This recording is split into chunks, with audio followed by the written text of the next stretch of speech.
السلام علیکم dear learner,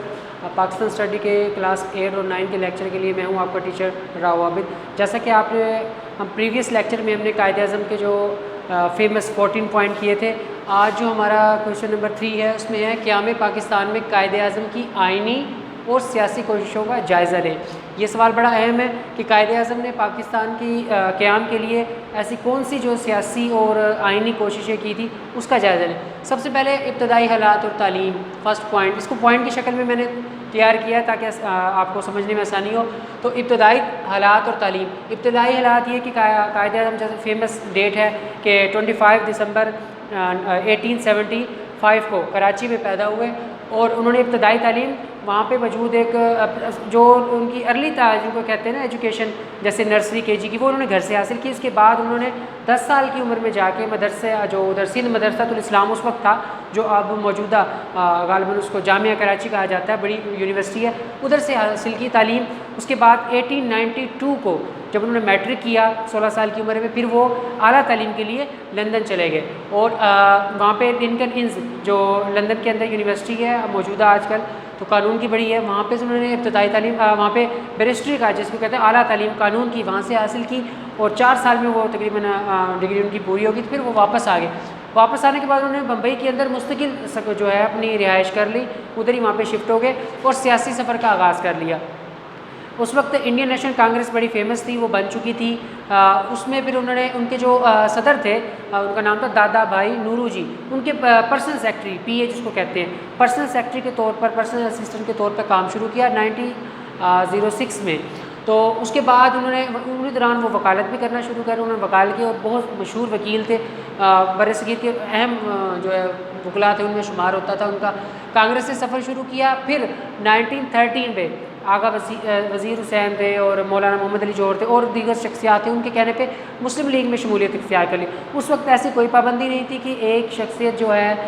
ایک ہی پارٹی، وہ ایک ٹائم میں 2 جماعتوں میں شامل ہو سکتے تھے۔ پھر مسلم لیگ میں 1913 میں 1913، یہ اہم سوال ہے، اہم MCQs بھی بنتا ہے کہ 1913 میں 1913 میں مسلم لیگ میں شمولیت اختیار کی، اور پھر ساتھ ہی بنیادی حقوق کا تحفظ شروع کیا۔ وہ کیسے کہ مسلم لیگ میں شمولیت اختیار کی، انہی دوران جو ہے 1909 کے اندر وہ مرکزی اسمبلی کے ممبر بھی بن گئے تھے، اور پھر اس طرح کے بہت سارے ایکٹ آئے 1909 کے اندر، منٹو مارلے اصلاحات آئی۔ پھر بنیادی حقوق کا تحفظ ایسے کہ جو بھی قانون اسمبلی میں پاس ہوتا تھا ان کے یعنی کہنے کے لیے کہ مسلمانوں کے حقوق کا تحفظ کرنا ہے، یا آئینی جو ان کے حقوق ہے ان کے لیے، جیسے 1916 میں معاہدہ لکھنؤ ہوا، اس میں مسلمانوں کی شرائطیں جو قائد اعظم نے رکھی تھی وہ منظور کر لی گئی۔ پھر 1919 میں ایک رولٹ ایکٹ آیا تھا، سر سڈنی رولٹ جو کہ ایک وزیر تھے، انہوں نے قانون پاس کیا کہ جو انتظامیہ ہوگی وہ انگریز ہوتی تھی، وہ کسی کو بھی گرفتار کر کے حبس میں جا میں رکھ سکتے ہیں، اور بغیر کسی یعنی اس کو ٹرائل کیے بغیر ان کے خلاف مقدمہ چلا سکتے۔ تو ایسے میں قائد اعظم نے اس کے خلاف آواز بلند کی تھی، اور اسمبلی سے ایون کے استعفیٰ بھی دے دیا تھا۔ تو اس طرح انہوں نے حقوق کا تحفظ کیا۔ پھر انہی دوران ان کی جو مشہور 14 نکات بھی قائد اعظم نے پیش کیے 1929 میں، جیسے معاہدہ ہو گیا تھا اس کے بعد 1928 میں نہرو رپورٹ کے جواب میں 14 نکات پیش کیے 1930 میں۔ اس کے بعد کوئی بات اتنی زیادہ بن نہیں سکی، تو 1931 کے اندر قائد اعظم لندن چلے گئے، اور وہاں پہ قائد اعظم کہہ لیں کہ یہاں کی جو سیاست ہے دل برداشتہ ہو گئے، وہاں چلے گئے۔ اسی دوران جو برطانوی وزیر اعظم، انہوں نے گول میز کانفرنس، ایک راؤنڈ ٹیبل ہوتا تھا، اس کے ارد گرد تمام مسلمان، ہندو، سکھ، عیسائی تمام بیٹھتے تھے اور حقوق کی بات کرتے تھے، اس لیے اس کو تاریخ میں گول میز کانفرنس کہا جاتا ہے، راؤنڈ ٹیبل کانفرنس، تمام ایکول، تمام بیٹھتے تھے۔ تو 1931، 1930 اور 1932 3 گول میز کانفرنس ہوئی جو تقریباً ناکام ہو گئی تھی، کسی بات پہ ان کا کوئی فیصلہ نہیں ہو سکا۔ تو قائد اعظم وہاں سے دل برداشتہ ہو کے وہیں پہ رہ گئے لندن میں، جبکہ باقی جو شخصیات تھیں، مولانا محمد علی جوہر تھے، چودھری رحمت علی تھے اور علامہ اقبال تھے، وہ واپس آ گئے تھے، لیکن قائد اعظم نے وہیں پہ اپنی رہائش اختیار کر لی۔ 1935 کا ایکٹ اور الیکشن، 1935 کے اندر ایک ایکٹ پاس ہوا قانون، اس کے تحت جس میں ایک آئین کہہ لیں اسے بنا تھا، تو اس کے تحت انہوں نے الیکشن کرائے۔ تو اسی دوران قائد اعظم کو یعنی یہاں پہ مسلمانوں کو برصغیر میں ضرورت تھی، تو انہوں نے بہت زیادہ اصرار کیا، تو قائد اعظم پھر واپس آ گئے اور آ کے مسلم لیگ کی قیادت سنبھال لی پرزور اصرار پر، جو باقی مسلمان تھے۔ تو 1935 کے ایکٹ کے تحت الیکشن ہوئے صوبوں کے اندر، تو 9 صوبے تھے اس دوران، 9 صوبے 9 صوبے تھے، 7 صوبوں کے اندر کانگریس کی حکومت بنی۔ پنجاب اور سندھ کے 1935 کے ایکٹ کے تحت ہی سندھ کو بمبئی سے الگ کر دیا گیا، تو سندھ کے اندر اور پنجاب کے اندر مسلمانوں کی حکومت بنی، اس وقت 2 جماعت تھی، یونینسٹ پارٹی اور بھی۔ تو باقی 7 صوبوں کے اندر جو الیکشن میں کانگریس نے کامیابی حاصل کی۔ اس کی وجہ کامیابی حاصل کی یہ تھی کہ قائد اعظم اور دیگر جو لیڈر تھے وہ لندن تھے، تو پیچھے جو مسلم لیگ کی قیادت سنبھالنے کے لیے کوئی تیار نہیں تھا، اس وجہ سے بھی الیکشن میں مسلم لیگ کو ناکامی ہوئی۔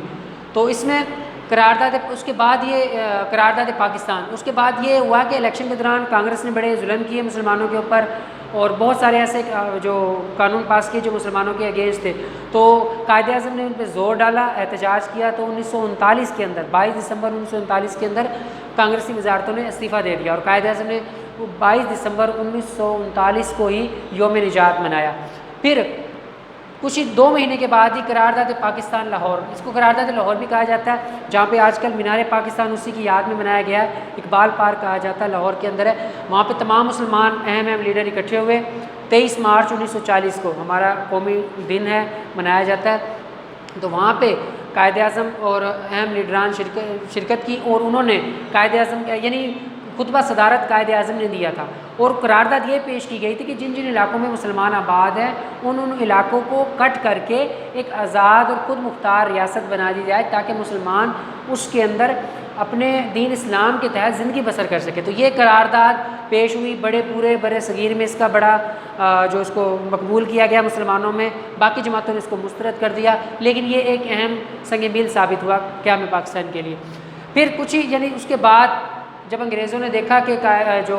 مسلمان اپنے حقوق کے لیے باقاعدہ ڈیمانڈ کرنے لگے ہیں الگ ملک کی، تو انہوں نے پھر 1945 اور 6 کے اندر تاریخی الیکشن کروائے، 1945 اور 46، یہ جداگانہ انتخاب۔ تو اس میں مسلمانوں کو، مسلم لیگ کو بڑی کامیابی حاصل ہوئی، 30 نشستیں تھیں مسلمانوں کے لیے مخصوص، 30 کی 30 جو سیٹیں مسلمانوں نے جیتی، اور صوبائی کی غالباً 492 یا 96 تھی، تو اس میں سے بھی تقریباً 430 یا 32 کے قریب مسلم لیگ نے حاصل کی۔ یعنی اس کے رزلٹ بتاتے ہیں کہ مسلمان مسلم لیگ کے ساتھ تھے۔ یہ بھی قائد اعظم کی وجہ سے تھا، قائد اعظم نے پورے بر صغیر کے دورے کیے، جلسے کیے، اور انتخابی جلسوں سے خطاب کیا، اس وجہ سے تمام مسلمانوں نے مسلم لیگ کو ووٹ دیا۔ سیاسی مفاہمت کے لیے کوششیں، اب سیاسی مفاہمت کیا تھا، الیکشن ہو گیا، پھر مسئلہ یہ پڑا تھا آیا کہ حکومت کیسے بنائی جائے، کس کس کے درمیان ہو، کون وزیر اعظم بنے گا، باقی وزراء کون ہوں گے۔ تو سیاسی اس میں کابینہ mission plan, Wavell plan, Shimla conference بھی ہے، تو یہ اس طرح کے بہت سارے جو پلان ہوئے جو آپس میں ملائے، اس کے بہت نکات ہیں، بہت زیادہ، اس کی بالکل الگ ڈیٹیل ہے۔ تو اس میں سیاسی مفاہمت کے لیے کوششیں قائد اعظم کی طرف سے کی گئی اور انگریزوں کی طرف سے، تاکہ کسی ایک پوائنٹ آف ویو پہ ان کا جو کہہ لیں کہ ان کا ایک آپس میں اکتفا ہو جائے، تاکہ وہ جا کے اگلا مرحلہ شروع کرے۔ لیکن وہ سیاسی مفاہمت تقریباً کابینہ مشن پلان بھی ناکام ہوا، ویور پلان بھی ناکام ہوا۔ تو اس طرح پھر 3 جون 1947 کو انگریزوں نے مل کے ایک منصوبہ تیار کیا، جس کو ہم تقسیم آزادی ہند کا منصوبہ بھی کہتے ہیں۔ 3 جون 1947 کو اس کے تحت بھی پنجاب کی کٹنگ کی جائے گی، باؤنڈری بنائی جائے گی، بنگال کو الگ کیا جائے گا، وہ بڑا تاریخ میں مشہور ہے 3 جون 1947 کا منصوبہ۔ اس کے تحت اعلان ہوا کہ 14 اگست 1947 کو جو ہے 2 آزاد مملکتوں کا قیام کر دیا جائے گا۔ یہ تمام کوششیں قائد اعظم کی مرہون منت ہیں۔ جیسے 14 اگست 1947 کو پاکستان اور بھارت 2 آزاد ملک بن گئے، تو 15 اگست 1947 کو قائد اعظم نے بطور گورنر جنرل، اس وقت ایک عہدہ ہوتا تھا گورنر جنرل، صدر نہیں ہوتا تھا، بطور گورنر جنرل قائد اعظم اور نوابزادہ لیاقت علی خان پاکستان کے پہلے وزیر اعظم بنے۔ تو اس کے بعد 11 سپٹمبر 1948 یوم وفات ہے، تو آپ دیکھ سکتے ہیں صرف 12 سے 13 ماہ کے قریب کا ٹائم ملا، کیونکہ ان کی صحت خراب تھی قائد اعظم کی، جلسے وغیرہ کرنے کے بعد ان کو غالباً ٹیوبرکلوسس، جس کو ٹی بی کہا جاتا ہے، ٹی بی کی بھی بیماری ہو گئی تھی، اس وجہ سے وہ بہت زیادہ بیمار تھے، تو زیادہ دیر کام کر نہیں سکے، اور 11 ستمبر 1948 کو خالق حقیقی سے جا ملے۔ تو یہ ایک بالکل چھوٹا سا قائد اعظم کی زندگی پہ ہم نے ریویو کیا ہے کہ پاکستان کے لیے ان کی کیا کوششیں تھیں۔ تو یہ سوال اہم بھی بڑا ہے، اس کو پوائنٹ کی شکل میں نے تیار کیا ہے۔ اس میں کوئی بھی پوائنٹ آپ کو اگر نہیں سمجھ آتا تو آپ کمنٹ سیکشن کے ذریعے یا واٹس ایپ نمبر کے ذریعے آپ پوچھ سکتے ہیں، تو انشاءاللہ نیکسٹ سوال ہم نیکسٹ میں کریں گے۔ شکریہ۔